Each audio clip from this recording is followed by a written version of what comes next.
Katanya di laut gak boleh pakai outfit hijau. Ayo, pakai jas hujan hijau. Ayo, ayo dia panik dia.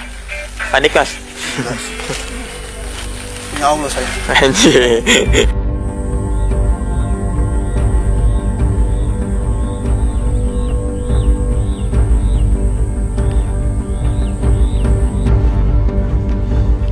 Sampai jam berapa bang?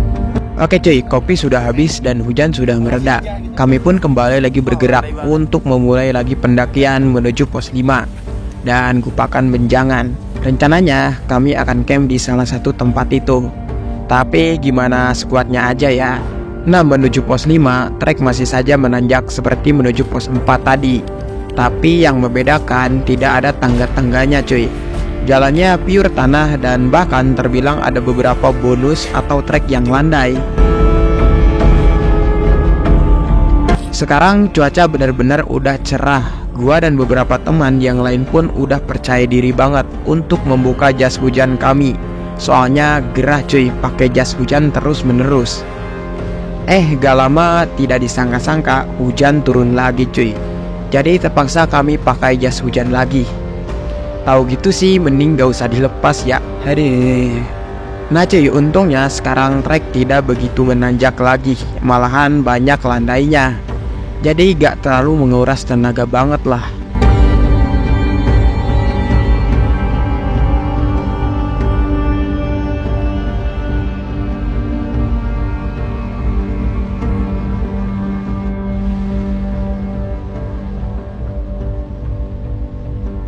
Sekitar mungkin 1 atau 2 jam berjalan dari pos 4, akhirnya kami tiba di sebuah sabana yang lumayan luas dan tentu saja indah.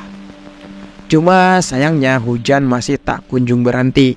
Jadi kami hanya sedikit mengambil gambar di sabananya dan lalu memilih untuk melanjutkan perjalanan lagi. Soalnya ini bener-bener udah sore banget dan badan pun udah pengen rebahan. Kami terus berjalan sekitar 5 menit dari sabana tadi, akhirnya kami sampai di pos 5. Ternyata lumayan jauh juga ya untuk perjalanan dari base camp sampai ke pos 5 ini. Padahal kami berangkat pagi banget loh. Tapi baru sampai udah sore begini cuy. Oke cuy, jadi kita udah nyampe pos 5. Jadi istirahat dulu sini. Karena tadinya mau camp di sini, cuma karena masih sore, masih setengah 5. Jadi mau langsung ke Gupak Pejangan tuh. Biar summitnya lebih dekat ya, dan lebih bagus juga karena pemandangan. Jadi adalah ya, jalan dulu. Bentar lagi kok 40 menit sampai 30 menit. Di pos 5 ini vegetasinya sedikit terbuka sih, kayaknya rawan banget terkena angin. Jadi kami pun memutuskan untuk berjalan lagi ke Gupakan Benjangan yang terlihat dari peta sih gak jauh banget, hanya 10 menitan. Semoga aja bener ya. Di sini fisik dan mental gua udah terasa drop banget cuy. Bahkan temen gua si Randi dia ngeledekin gua cuy. Tumbenan lemah banget katanya. Gak tahu kenapa ya rasanya kalau udah sore terus kehujanan dan masih belum sampai di tempat camp tuh mental kena banget cuy. Jadi lemes ditambah lapar lagi. Tapi gua gak menyerah, gua terus berusaha berjalan walaupun pelan-pelan. Lagian katanya gak terlalu jauh juga kan. Dan benar saja cuy, sekitar 10 menitan kami pun sampai di camp Gupakan Benjangan. Di sini tempatnya tertutup cuy, jadi aman lah dari serangan Jadi kita angin. nyampe di Pagubangan Pagubangan apa? Masih ngarana dah. Apalah itulah pokoknya. Apa sih? Camp terakhir ya?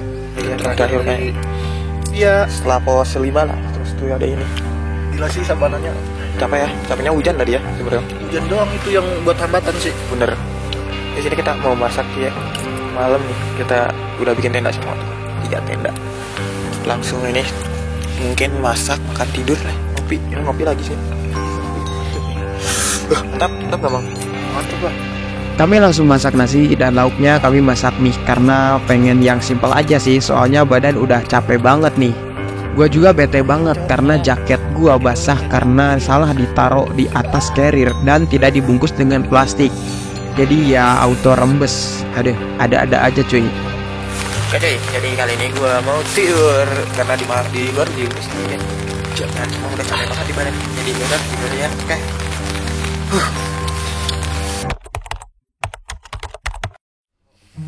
Sekitar jam 5-an pagi kami semua terbangun. Berbeda dengan semalam, kini cuaca cerah sekali cuy. Kami pun langsung memasak sarapan pagi. Nah, untuk menu sarapan ini kami memasak yang sedikit bergizi dan berprotein, seperti nugget, sosis, otak-otak, dan mie. Beda banget kan dari yang semalam. Soalnya kami akan melanjutkan perjalanan ke puncak, jadi butuh makanan yang bertenaga. Tapi mau gimana pun makanannya tidak terasa nikmat. Soalnya gue lagi sakit gigi dari awal pendakian kemarin. Kirain bakalan sembuh, makin parah aja nih. Mana ditambah radang tenggorokan lagi. Sungguh menyiksa sekali cuy. Gini ternyata ya rasanya mendaki di keadaan kurang fit, kurang menikmati banget. Ya sekarang jam 6 pagian. Nah, mau lanjut ke puncak dari Gupak Menjangan. Dari sini estimasi 2 jam sih katanya. Semoga aja masih cerah dan nyampe datang. Untuk menuju puncak, yang pertama harus kami lewati yaitu sabana yang indah atau namanya Gupakan Menjangan. Gupakan Menjangan ini mempunyai arti cuy. Gupakan itu berarti kubangan atau lumpur gitu cuy. Dan menjangan itu semacam hewan rusa atau kancil. Dinamakan seperti ini konon katanya tempat mandi lumpurnya hewan menjangan.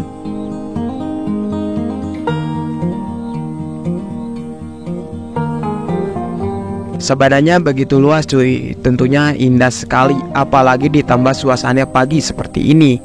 Banyak suara burung berkicau dan tumbuhan masih berembun.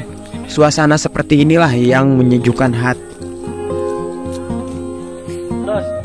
Kami sesekali foto di sini mumpung lagi bagus-bagusnya atau biasanya orang menyebutnya golden hours.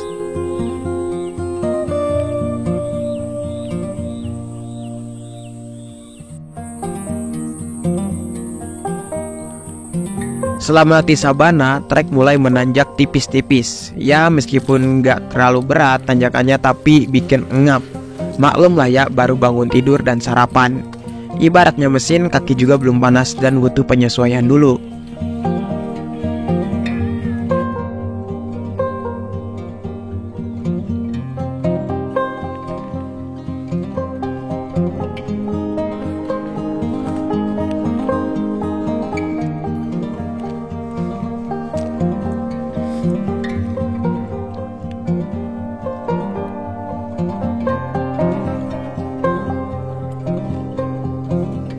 Oke cuy, akhirnya kita sampai di Pasar Dieng. Sejam lah dari sini. Gak tahu tapi di sini sepi, mungkin belum buka ya. Berarti tinggal boim ya? Di dalam. Boyam lah. Boyam dulu kah?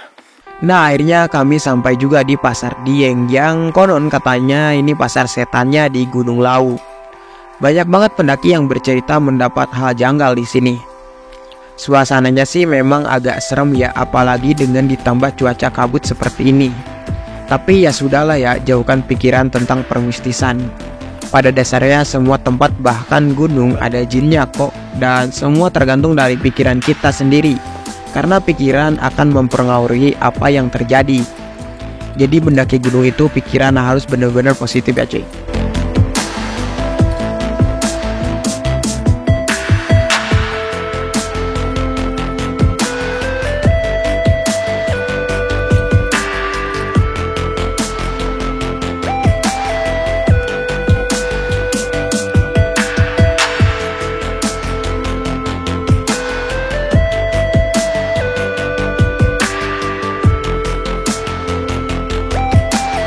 Menitan dari Pasar Dieng, akhirnya kami sampai di sebuah warung yang sangat terkenal di Gunung Lawu, yaitu warung Mbok Yem. Di sini kami tidak mampir dulu di warungnya. Kami lebih memilih untuk berhenti sejenak sambil menikmati pemandangan yang cukup terbuka. Setelah itu tidak lama kemudian kami pun melanjutkan perjalanan menuju puncak Gunung Lawu. Dari warung Mbok Yem sebenarnya sudah terlihat puncaknya, jadi bisa dipastikan sudah dekat menuju puncaknya. Untuk trek menuju puncaknya langsung menanjak tiada ampun. Kontur treknya tanah campur bebatuan gitu cuy, layaknya seperti bekas aliran sungai atau lahar.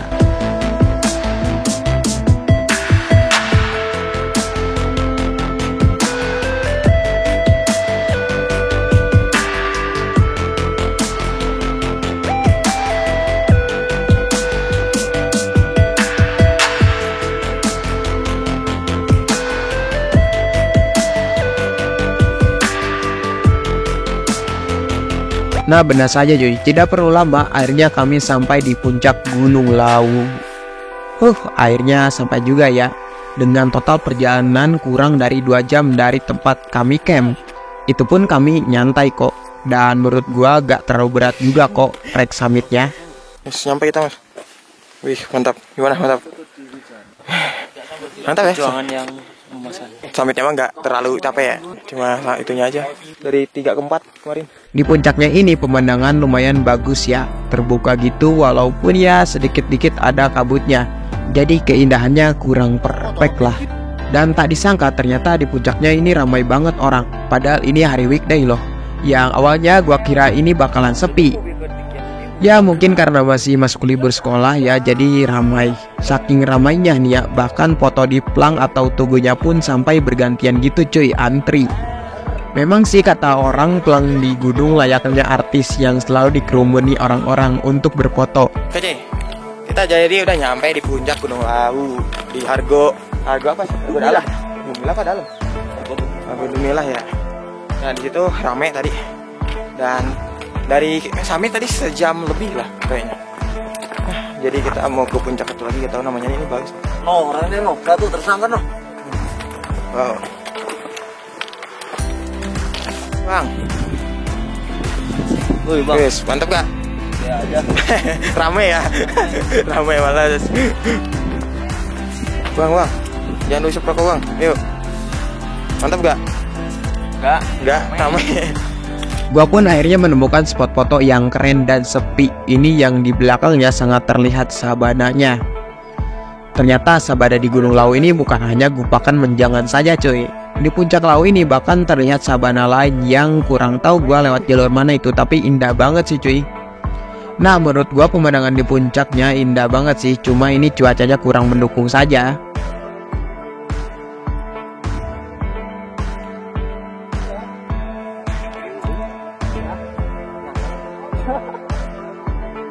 Nah itu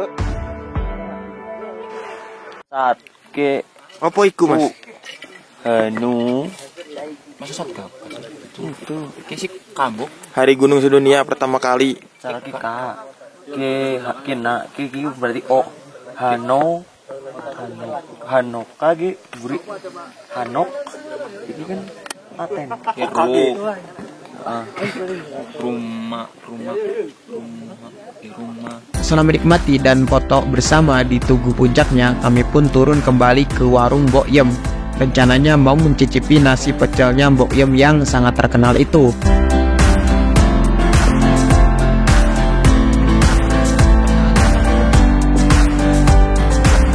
Oke cuy, kita udah beres di puncak. Ternyata di puncak tuh turun ke bawah cuma 5 menit cuy. Naik tuh 10-20 menit lah. Nah, rencana gak langsung turun ya. Tadi kabut tapi sekarang cerah lagi, gila ya. Bagus banget ya. Tapi kita gak langsung turun karena kita mau nyobain makan legendaris dulu, pecel Mbok Yem ya di sini. Dan ya paling turun jam 11-an, 12-an. Ternyata ngantri juga cuy untuk memesannya. Wajar juga sih, Mbok Yem terkenal banget kan. Kalau dia punya sosmed sih mungkin sudah banyak followers dan endorse-nya. Gak lama nasi pecel pesanan kami pun datang. Harganya ternyata murah banget cuy, 15.000. Ditambah teh manis jadi 17.000 atau 19 ribuan lah ya.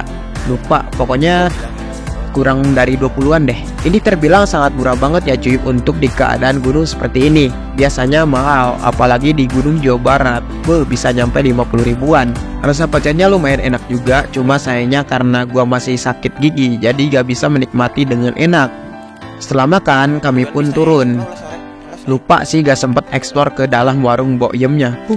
Ada-ada aja ya, lupa mulu, emang namanya juga manusia. Oke, kamu pun turun ya cuy, karena takut kehujanan lagi kalau turunnya kesiangan. Nah cuy, Gunung Lawu ini sangat terkenal banget dengan kemistisannya. Padahal gunungnya ini menurut gua sangat indah cuy. Mungkin lebih terkenal mistisnya daripada keindahannya ya. Ada beberapa faktor sih yang menjadikan Gunung Lawu ini dicap mistis. Mulai dari sejarahnya, banyaknya pentilasan, banyaknya sajen, dan cerita-cerita orang yang mendapat hal janggal di gunung ini. Dan ya semakin banyak orang bercerita semakin menyebarkan kalau Gunung Lawu ini mistis. Padahal tidak mistis itu juga cuy. Yang paling menyedihkan sekarang sih Gunung Lawu ini tercatat tiap tahun ada saja yang meninggal karena hipotermia. Terus ada orang yang mengklaim bahwa itu Gunung Lawu itu minta tumbal cuy. Padahal jelas-jelas loh meninggalnya bukan karena setan, melainkan persiapannya kurang matang. Memang yang paling bahaya itu kebodohan, kurangnya persiapan dan fisik kurang sehat tapi dipaksakan. Bukannya hal mistis yang bahaya. Jadi buat temen-temen yang ingin mendaki jangan takut akan hal mistis ya. Karena pada dasarnya memang kita hidup berdampingan dengan hal seperti itu. Setan tidak akan membunuh kok, malahan kebodohan yang akan membunuh diri kita sendiri. Jadi matangkan persiapan pendakiannya ya, fisik juga harus sehat. Dan jika misal sudah tidak kuat atau cuaca tidak kondusif, jangan memaksakan ya. Oke, pendakian Gunung Lawu berakhir sampai di sini ya. Terima kasih sudah menyimak, sampai jumpa di video pendakian selanjutnya. Gua Rama Kemorjaman, salam lestari and see you.